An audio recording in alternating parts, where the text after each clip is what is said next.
They called it the craziest thing a Texas cattle rancher could do before winter, building crude windbreaks out in the open prairie, even as forecasts showed a deep freeze barreling down with cold and wind strong enough to kill hundreds of cattle in just a few days. Jacob Harlan did it anyway, ignoring the laughter, the knowing headshakes, and the warnings that he was panicking and wasting money on something pointless. Hundreds of his cattle gathered behind the wind fences that people called a joke. As the Texas sky darkened, the north wind began howling relentlessly, and the cold seeped deep into every inch of ground.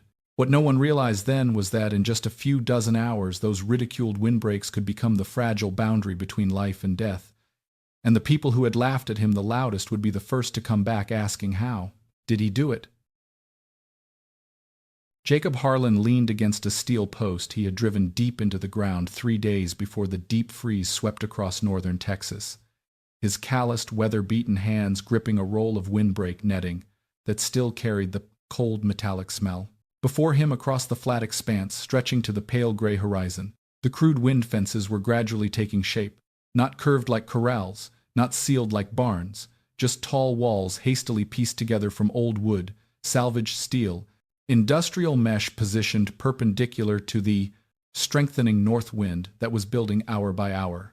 They were ugly, uneven, looking like something dragged down from the frozen north by mistake, and that was exactly why Jacob couldn't take his eyes off the sky. He had lived his whole life in the Panhandle, so accustomed to wind that he considered it part of this land's breath, but the cold now creeping into the air carried a different feeling, sharper, heavier, as if the wind didn't just pass over skin, but wanted to take something deeper inside.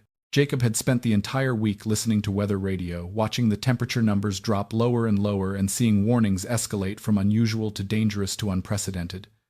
It wasn't just cold. It was prolonged cold combined with relentless high winds for days, the kind of weather Texas wasn't used to handling.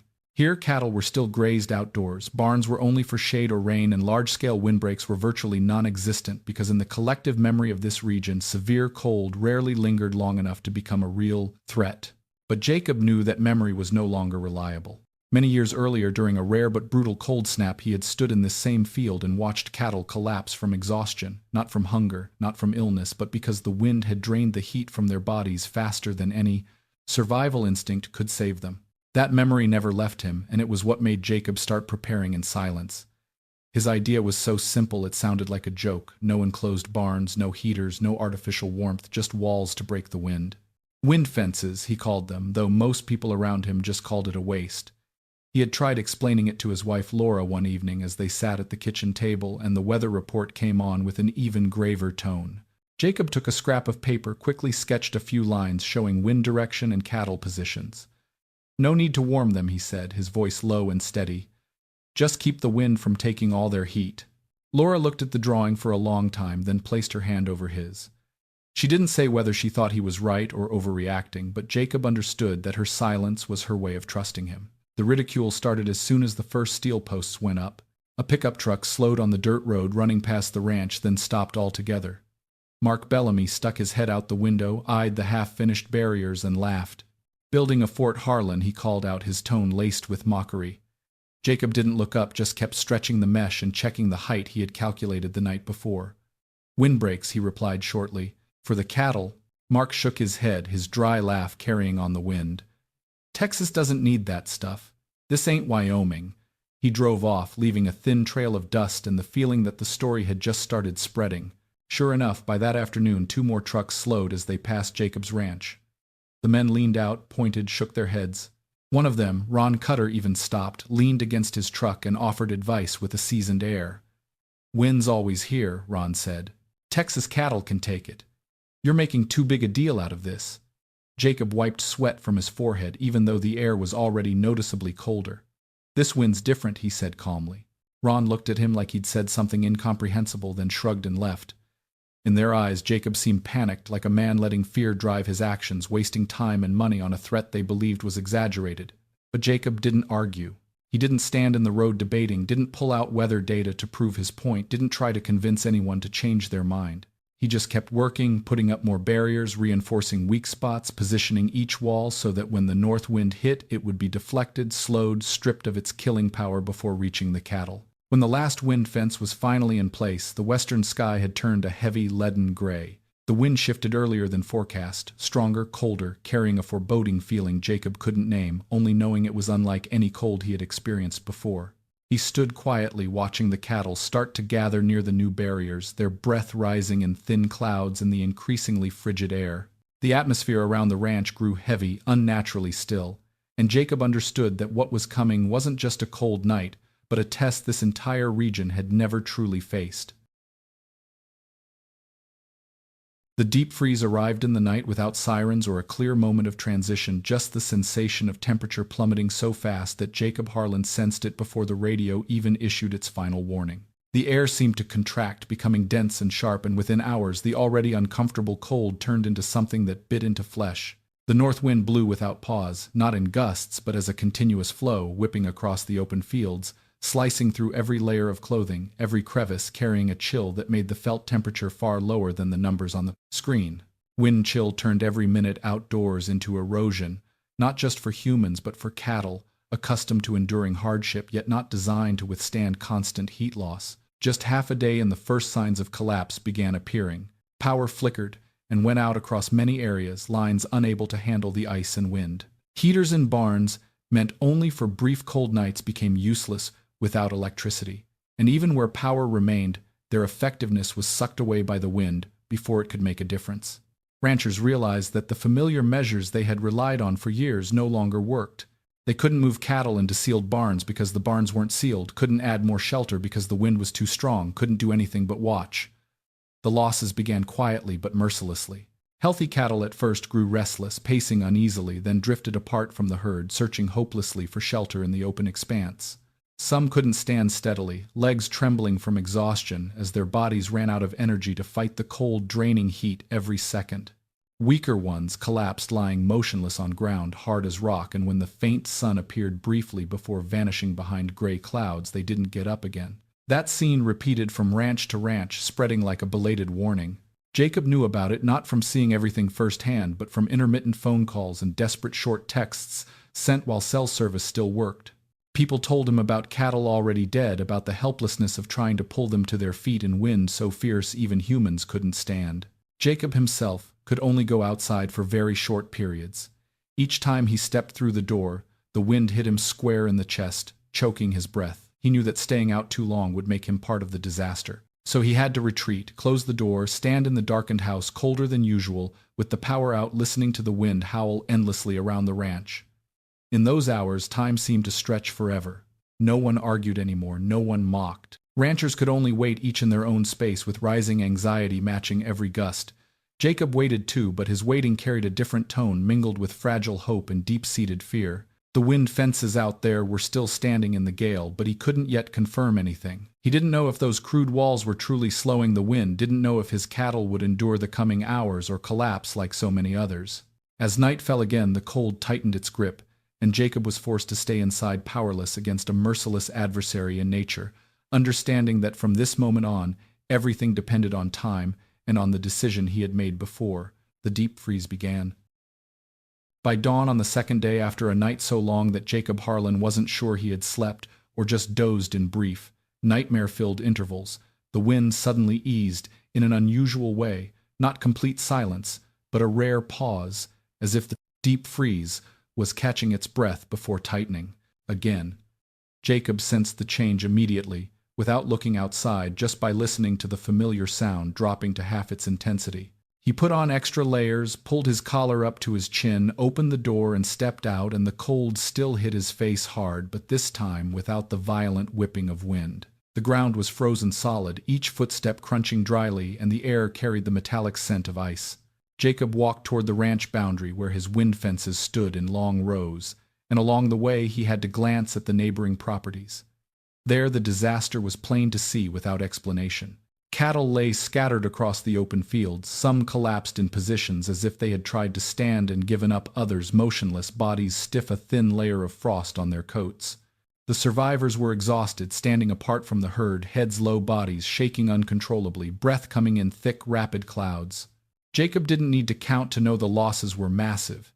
He only needed to see how the surrounding space was heavy with silence, lacking the movement always present on a living ranch. He turned back to his own side, moving deeper into the area sheltered by the wind fences, and the difference appeared almost immediately. The wind here hadn't vanished entirely, but it was broken, stripped of its lethal force, reduced to a bearable cold flow. Jacob's cattle had gathered behind the barriers, not in panic, but in instinctive order, bodies pressed close, but not crowding or scattering. What made Jacob pause longest was the absence of the familiar signs he had seen on other ranches. His cattle weren't shaking uncontrollably, weren't staggering, didn't have the panicked look that appeared when bodies were drained of energy. They stood calmly, breathing steadily, breath not labored, and though the cold was still there, they maintained a stability Jacob had never seen in a deep freeze before. He moved closer, placed a hand on the back of a cow at the edge of the herd, and clearly felt the remaining warmth beneath the thick coat, not comfortable warmth, but the vital sign that its body hadn't been drained of heat by the wind. In that moment, Jacob understood what he had only believed intellectually for days. The wind fences didn't generate heat, didn't do anything miraculous, but they had done the one thing he needed: block the wind. By reducing wind speed, they had stopped the constant heat loss, allowing the cattle to retain their own life energy to breathe, stand, survive through each harsh hour. The idea ridiculed as panic and waste had been proven not by words, but by the living presence of animals still standing, while all around them was failure. Jacob stood there a long time, looking at his herd, then out to the open space beyond the wind fences where life and death were separated by just a few dozen yards and those crude walls. He felt no triumph, no sense of victory, because the cost of being right was too clear when he thought of the dead cattle on neighboring ranches and the owners as powerless as he once had been years ago.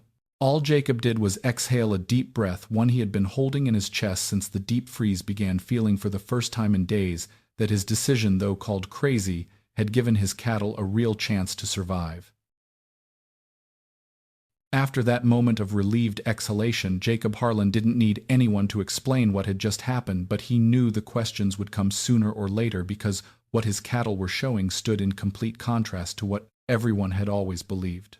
The cattle killer in this deep freeze wasn't pure cold, but wind chill, the invisible effect the wind created as it constantly swept over bodies, carrying away heat faster than any creature could generate to compensate. The wind didn't just make the air colder. It drained energy from skin, from coats, from every breath, forcing the body to burn energy non-stop just to maintain minimal warmth. And when that energy ran out, collapse happened fast. That was the heat loss mechanism Jacob had learned from bitter experience years before, when he watched healthy cattle drop simply because they no longer had the strength to fight the relentless draining of the wind.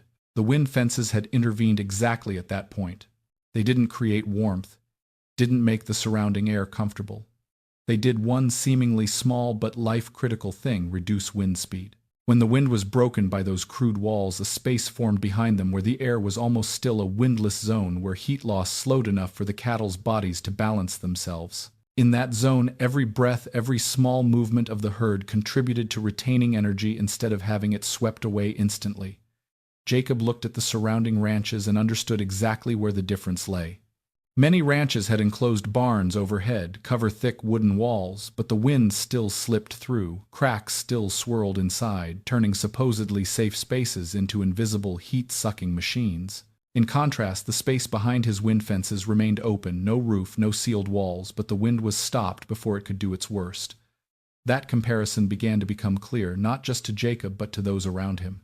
In the rare hours when the wind eased, other ranchers ventured out to assess damage, and their eyes couldn't help lingering on Jacob's ranch. They stood at property lines, looking over at the herd gathered behind the windbreaks, then back at their own fields where heavy silence covered motionless bodies. No more jokes, no more mocking laughter.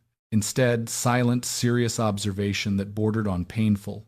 A few stepped closer, saying nothing, just watching how the wind shifted when it hit the wind fences, watching the air behind seem different, less movement, less aggression. They began to understand that the issue had never been whether Texas cattle were weak or strong, but that they had misjudged the enemy. Cold could be endured for a time, but wind was unforgiving, and when the two combined, what killed the herds wasn't the temperature on the forecast, but the constant wind speed stealing life minute by minute. Jacob didn't need to explain it in words, because reality stood right in front of them, clearer than any argument. Those ugly wind fences, once dismissed as panic and waste, had become the fragile boundary between life and death. And the ranchers began looking at them, not with mockery, but with the serious focus of people who had just realized they might have overlooked something fundamental for years. The silence began spreading along with the numbers, and it was those numbers that truly made people grasp the cost of being unprepared. Just 24 hours after the deep freeze peaked, calls between ranches grew frequent, not vague warnings anymore, but specific heavy damage reports that were hard to put into words. Some ranches lost 20 head in a single night. Others saw numbers climb to 50, 70, even 100 cattle dead, scattered across open prairie. Herds that had been points of pride representing years of building now turned into unrecoverable losses on the books. But money was only part of the damage. Each dead cow wasn't just a few $1,000s gone. It was the collapse of seasonal plans, of loans not yet repaid, of the belief that years of experience were enough against any event. Many ranchers stood in their fields looking at motionless bodies and realizing they hadn't just lost livestock but the sense of control that was the mental foundation of ranching. Exhaustion and helplessness showed clearly on the faces of men accustomed to enduring, as they called family banks partners to admit that one weather event had taken more than they ever imagined. Pride was swept away with the cold too. The confident statements from before, the mocking words aimed at Jacob Harlan and his wind fences, now became uncomfortable memories no one wanted to revisit. No one slowed their truck to laugh while passing Jacob's ranch anymore. Pickups drove slower, but not to mock, to look in silence, to make painful comparisons between two parallel realities. On one side were unprepared ranches where losses kept mounting as each passing hour claimed more cattle too exhausted to go on. On the other was Jacob's ranch, where the herd still stood, gathered behind wind fences, not perfectly safe but stable enough to survive the harshest hours. That contrast needed no commentary. It was too obvious. Conversations in local coffee shops changed tone. Instead of laughter and sarcastic remarks came long pauses, heavy nods when someone mentioned lost head counts, short sentences, as if speaking more would expose regret. No one called wind fences crazy anymore. No one asked Jacob if he was overdoing it. Instead came averted eyes, unfinished, unspoken questions. In that atmosphere, Jacob said nothing either. He didn't go ranch to ranch criticizing, didn't offer advice unasked, because he understood others' pain was too great for any added commentary. The deep freeze hadn't just killed cattle. It had exposed a hard truth: many ranches had relied too long on habit and old beliefs, and when nature changed its attack, the price was brutal. By the time the pale sun reappeared behind thick gray clouds, the whole region seemed immersed in an unusual silence, not peace, but the silence of people counting losses both in numbers and in irreparable emptiness inside. Change began quietly, with pickup trucks appearing slowly on the dirt road to Jacob Harlan's ranch one by one, as if drivers weren't sure they should be there. The same people who had mocked him now stepped out with different posture, shoulders, slumped faces harder after just days of loss. No one started with apologies. No one mentioned old words. They just stood looking at the ugly wind fences stretching in long rows, looking at the herd gathered behind those windbreaks, then asked short, dry questions as if trying to hold on to final scraps of pride. "How high?" one asked, pointing to the nearest barrier. 15 feet, Jacob answered evenly without emphasis, depending on the main wind direction. Another stepped closer, observing how wind slid over the mesh and shifted. "How do you place them?" he asked. "Perpendicular to the north wind," Jacob replied. "Doesn't need to be sealed, just needs to slow the wind." Questions kept coming, not as discussion but as practical measurements. Spacing between rows, type of mesh, how deep the posts were driven so wind wouldn't topple them. Jacob answered each without elaboration or boasting. He didn't lecture, didn't try to prove he'd been right, because reality stood right in front of everyone.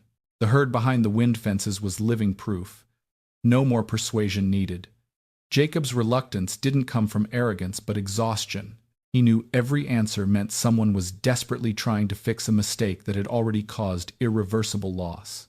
He also knew not everyone building wind fences would save their herd, especially since the deep freeze wasn't fully over. But he shared anyway because deep down Jacob understood the feeling of watching cattle collapse, powerless to stop it. The social power shift happened in those moments, though no one said it aloud. The people who had carried the most weight in the ranching community, who had defined what doing it Texas style meant, now listened to Jacob like students listening to an elder. They were no longer judges, but learners in a passive role. Jacob, once seen as panicked and overreacting, had become the reference point, though he never sought that position. Conversations no longer happened on roads or in coffee shops, but gathered around the wind fences, where wind redirection was tangible on the skin. A few ranchers bent down, picked up small ice fragments broken from the ground, watched them melt faster in the sheltered zone, as if personally verifying what they had ignored for years. No one mentioned money lost, but the heaviness in their eyes said everything. Questions continued, not just how to build, but why they had been wrong. Jacob didn't answer that one. He only talked about wind speed reducing heat loss, as if it were pure physics unrelated to belief or tradition. But that very simplicity shook the ranching community more than any speech could. When someone like Mark Bellamy, who had laughed the loudest, stood silent a long while, then turned to ask if Jacob could help him put up temporary windbreaks, the air around seemed to change. It wasn't an apology, but it was clear acknowledgement that the old order no longer held. Jacob nodded slowly without glee or triumph. He knew from that moment his role in the community was different, not because he wanted to lead, but because reality had forced people to turn to him. Those crude wind fences, once symbols of ridicule, had become the center of serious exchanges, and social power in the region had shifted not by words but by the silent windbreaks standing amid cold that hadn't yet retreated. Even though wind fences began appearing scattered across the region in a very short time, reality quickly showed not everyone could save their herd just by copying. Some ranchers built barriers too low, thinking partial blocking was enough only for north wind surges to send cold air over the top like an invisible blade.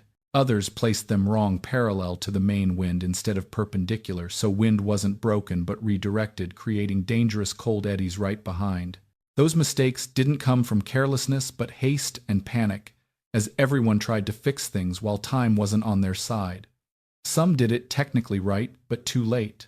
By the time they started first barriers, their cattle had endured too many hours of constant heat loss, bodies had burned through reserves, and even with slower wind, some no longer had strength to recover.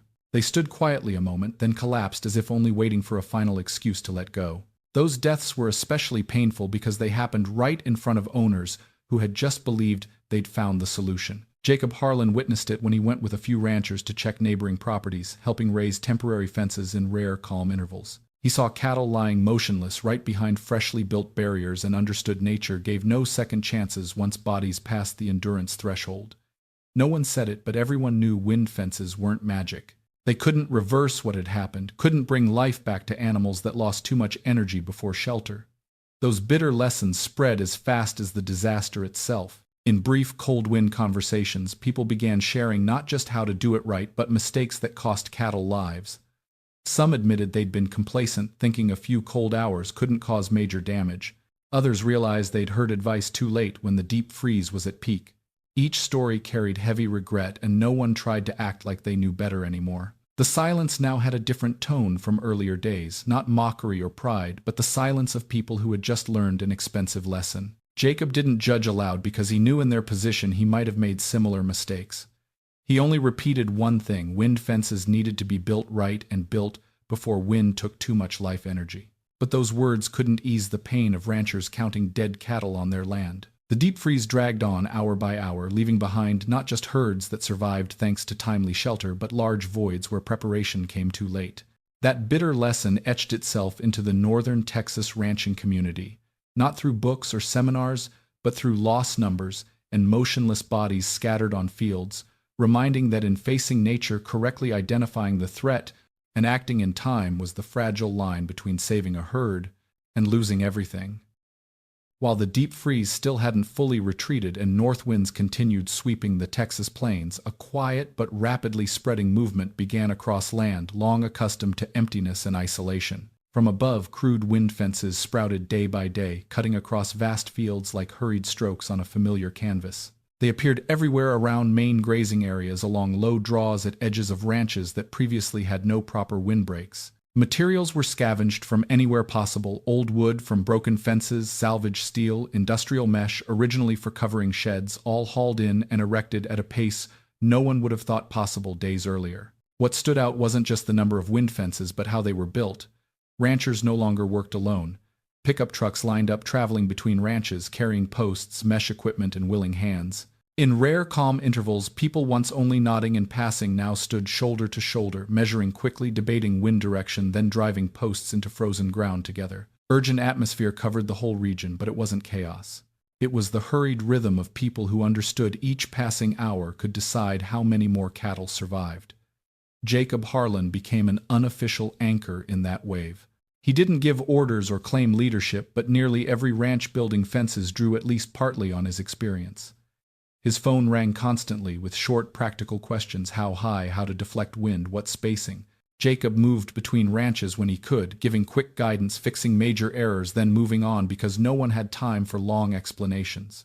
In many places, wind fences went up in darkness under truck headlights and headlamps, while temperatures remained dangerous. People worked in silence or with clipped exchanges, conserving breath as if talking more wouldn't slow the wind. Some ranches only managed short sections, enough for a temporary refuge for remaining standing cattle.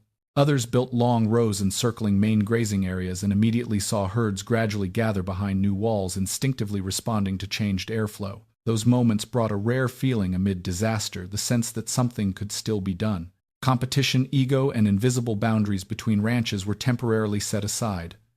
No one asked who had been right before, no one mentioned past mockery. The only question left was how to build faster, stronger, more correctly, before strong wind returned.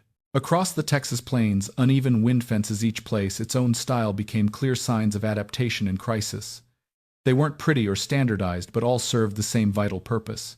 Many ranchers who suffered heaviest losses worked tirelessly, as if each driven steel post reclaimed some lost control. This unity didn't erase pain or damage done, but it changed how the whole region faced the deep freeze. Amid biting cold and unrelenting wind noise, the Texas plains witnessed a rare sight: stubbornly independent people together, raising simple walls not to challenge nature but to survive it together through a trial none had been prepared for. As the final north winds finally began weakening and the deep freeze shifted from immediate threat to fresh memory, truth emerged not through emotion but cold data numbers. The northern Texas ranching community trusted more than any story. Ranchers started tallying losses, initially just for insurance and banks, but soon simple comparisons appeared in brief talks, then spread to urgent local meetings. The difference was stark and unavoidable. Ranches without wind fences or with late-built ones recorded highest losses, 20 to 50% of herds, some even higher. In contrast, ranches with correctly oriented and timely fences, though not escaping loss entirely, kept most cattle, in many cases over 80%. No complex analysis needed. Just placing numbers side by side shattered old beliefs once seen as truth. The Texas cattle are tough enough story no longer held when faced with reality that those very tough herds collapsed where wind wasn't blocked. Rough notebooks, handwritten loss lists gradually gathered and shared, not to blame but to understand what really happened. Agricultural agency interest came faster than expected. Extension agents and risk management experts arrived on site, walking ranches, taking notes, photos, asking about wind direction, fence height, row spacing. They didn't come to praise or criticize, but to confirm what data strongly suggested: wind fences directly impacted loss levels in this deep freeze. Preliminary reports formed comparing fenced and unfenced ranches under same weather, same area, same cattle types. Results repeated consistently enough to discomfort those who had dismissed the idea. Same temperature, same wind, but markedly different survival rates. No way left to explain the gap by luck or chance. Some agents candidly admitted they, too, had previously underestimated wind chill's role in Texas livestock, since such cold events were rare. This deep freeze forced them to revisit long-held assumptions. Discussions gradually shifted from whether fences are needed to how to build them, right from belief-based debate to data-based talk. Jacob Harlan didn't appear in reports as hero or pioneer, but simply as a typical real-world case where wind reduction changed outcomes. That fit how he saw things from the start. He hadn't wanted to prove himself right. He just wanted his cattle to survive. But that very humility made the data more credible, uncolored by ego or personal narrative. As agencies began archiving information, sharing preliminary findings with other regional ranches, a clear shift occurred. Old belief that experience and traditional endurance were enough gradually gave way to new awareness that in changing climate conditions, correctly understanding risk mechanisms mattered as much as tradition. Data didn't shout, but it was clear enough to force the whole community to listen, and once listening hard, to return to old assumptions that had cost so dearly. As the deep freeze officially receded and dirt roads gradually reappeared under melting ice, northern Texas entered a different phase, no longer survival emergency but facing and assessing. Meetings were held without fanfare, starting as small gatherings in local halls, co-op sheds, or ranches with enough standing room. People came not to celebrate survival, but to share what happened when things exceeded what they believed possible. Stories were told slowly, unembellished, from ranches that lost dozens overnight to places that kept herds thanks to hastily built windbreaks. In that atmosphere, admitting mistakes happened naturally without pressure. Those who had insisted Texas didn't need deep winter preparation now said what they hadn't wanted to admit before: they had underestimated wind, underestimated heat loss, overestimated cattle endurance. No one laughed hearing that because everyone knew the price of complacency. Sharing grew more specific, moving beyond emotion or personal tales into technical detail. People talked suitable wind fence, height, north wind orientation, row spacing for adequate windless zones for herds to gather. Simple drawings spread on tables, numbers noted not to prove right or wrong but to prevent repeating losses. Jacob Harlan attended those meetings as an ordinary rancher, not giving long speeches, only answering when asked, sharing experience straightforwardly without embellishment. He stressed wind fences weren't miraculous, couldn't handle every situation, but in this deep freeze they had been the clearest line between heavy loss ranches and those still recoverable. Those words, combined with agency-recorded data, gradually formed new community consensus. Wind fences were no longer temporary measures or overdoing it solutions, but recognized as necessary in winter risk planning. Extension agents began including wind fences in guidance documents, not mandatorily, but as reality-based recommendations. Some material support and technical advice programs were proposed to help ranches prepare better for future similar colds. The biggest change wasn't in documents or plans, but how people talked about winter. Instead of familiar dismissal came greater caution, not pessimism but realism. Ranchers began treating winter as a variable to account for, not rare exception to ignore. In everyday talk, wind fences were mentioned as standard solution, needing no long explanation, no longer tied to one person's name. They were simply what was needed when wind and cold combined in ways Texas hadn't been used to handling. When meetings ended and people returned to their ranches, the common feeling wasn't victory but adjustment. A part of Texas had changed how it viewed winter, not abandoning tradition but understanding tradition only held value when updated for changing nature, and that sometimes admitting being wrong was the first step to protecting what mattered most. When spring finally arrived, it wasn't loud or vivid like calmer past years, but slipped quietly into the Texas plains with slightly warmer mornings, slow melting ice on ground, and pale green appearing amid gray-brown dead grass. Jacob Harlan's herd was still there, not perfectly intact, but numerous enough for a new cycle, healthy enough to stand, graze early shoots, and move out from wind fences that had sheltered them through the harshest days. The windbreaks now looked out of place amid changing scenery, but no one hurried to dismantle them. They stood as remnants of a winter the whole region wouldn't easily forget. Jacob watched his herd from the porch, not with pride, certainly not triumphant joy. He knew he wasn't a hero, hadn't defeated nature or invented anything great. He was just a rancher who had once paid for complacency and from that learned to see threats differently. If anything helped his cattle survive, it wasn't superior intelligence or courage, but correctly identifying the enemy. Not cold alone, which Texas cattle had endured for generations, but wind, the silent drainer of life energy minute by minute. Wind fences didn't work. Miracles didn't make winter comfortable. They only slowed destruction long enough for life to protect itself. Jacob understood that, and he understood correctly identifying danger sometimes mattered more than any tool or technology. In quiet conversations, once everything settled, people no longer spoke of the deep freeze as disaster but as wake-up call. No one denied nature was growing less predictable, that once rare weather events might become the new normal. But no one talked about controlling or conquering it either. Instead came humbler awareness. Living with nature required constantly adjusting viewpoint, constantly questioning old assumptions. Jacob didn't preach that philosophy. He just continued daily work, fixing fences, checking cattle, preparing for coming seasons with new caution. The wind fences, now familiar solutions, were kept not from fear but understanding. They reminded that sometimes the greatest danger wasn't the obvious threat but blind confidence that one had seen all risks.